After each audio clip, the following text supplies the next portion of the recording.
Untuk pendahuluan, motivasi interviewing sangat sinonim dengan sesi kaunseling yang mana memfokuskan kepada perubahan ke arah yang lebih baik, terutamanya dari segi mental. Oleh kerana mental dapat membuatkan pilihan, maka sesi kaunseling sangat sesuai untuk mengubah dan memberikan motivasi ke arah kebaikan. Video tersebut menerangkan cara yang boleh diambil untuk memotivasikan diri dengan pelbagai tabiat yang buruk seperti masalah rumah tangga, kerjaya dan sebagainya. Seterusnya ialah kemahiran yang diperlukan dalam motivational interviewing. Kemahiran yang pertama ialah kemahiran menyoal meliputi soalan terbuka, di mana kaunselor perlu menggunakan lebih banyak soalan terbuka berbanding soalan tertutup. Contoh soalan terbuka ialah bagaimana awak rasa tentang perkara itu. Contoh soalan tertutup, adakah awak rasa sedih tentang perkara itu? Antara dua soalan ini, kita dapat lihat soalan tertutup akan menghadkan jawapan klien kepada ya atau tidak. Sebaliknya, soalan terbuka dapat menggalakkan klien untuk lebih banyak bercakap. Kemudian ialah affirmation atau peneguhan. Kaunselor akan membuat satu penyataan positif tentang diri klien. Contohnya pencapaian klien ataupun kaunselor memberi pujian kepada klien. Contohnya ialah anda seorang yang sangat mengambil berat tentang keluarga anda. Tujuannya adalah untuk membina keyakinan dalam diri klien. Kemudian reflection. Reflection memerlukan kaunselor memahami perasaan dan pemikiran klien dan menyatakan kembali kepada klien. Contohnya klien menyatakan, saya rasa sebenarnya saya tak ada penyakit PTSD.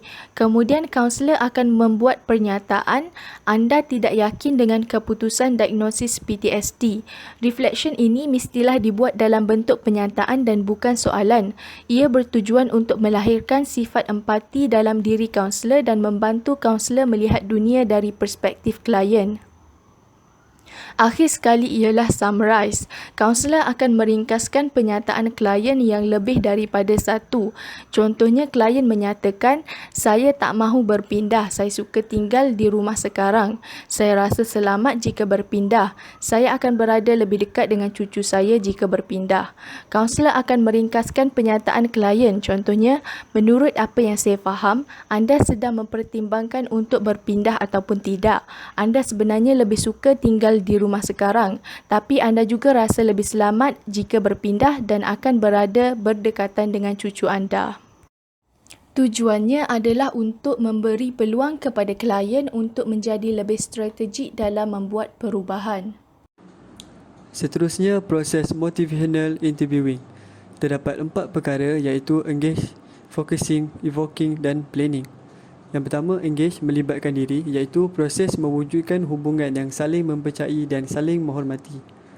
Melibatkan 4 kemahiran berpusatkan klien yang disingkat dengan akronim OARS, ianya melibatkan soalan terbuka, mengesahkan kekuatan klien, mencerminkan kepada klien apa yang mereka ingin nyatakan tetapi belum disebut dengan lantang dan meringkaskan apa yang telah berlaku. Proses ini akan merasakan diri klien dialu-alukan, klien dalam yang selesa dan difahami. Yang kedua, focusing, iaitu proses berterusan mencari dan mengekalkan hala tuju klien. Proses ini adalah untuk membantu klien menentukan perkara yang penting bagi dirinya dan menggunakan maklumat tersebut untuk menetapkan matlamat hala tujunya. Seterusnya, fokusnya dengan melibatkan agenda dan disetujui oleh kedua-dua pihak sambil mempertimbangkan matlamat dan keutamaan klien. Tujuannya adalah untuk mendorong klien berusaha dan mengenal pasti tujuannya. Dan yang ketiga, evoking, iaitu membangkitkan. Proses ini adalah membangkitkan motivasi klien untuk berubah. Membangkitkan, change the thought, ucapan klien yang memihak kepada pergerakan dalam arah perubahan. Sebagai contoh, saya ingin berubah, saya boleh selesaikan masalah ini. Jadi, klien boleh membuat pernyataan yang menyatakan keinginannya untuk berubah, di mana mereka tahu apa yang dapat diubah olehnya. Jika klien banyak terlibat dengan perbincangan tentang perubahan, ianya berkemungkinan akan turut mengubah tingkah laku mereka. Dan yang terakhir, planning, iaitu merancang. Proses ini membangunkan satu pelan perubahan yang klien bersedia untuk melaksanakannya. Setiap perancangan yang diberikan adalah klien sendiri. Dengan keempat proses ini dapat memupuk dan membangunkan motivasi klien untuk berubah. maka kaunselor bertanggungjawab untuk memasukkan kepakaran atau kemahiran yang diperlukan.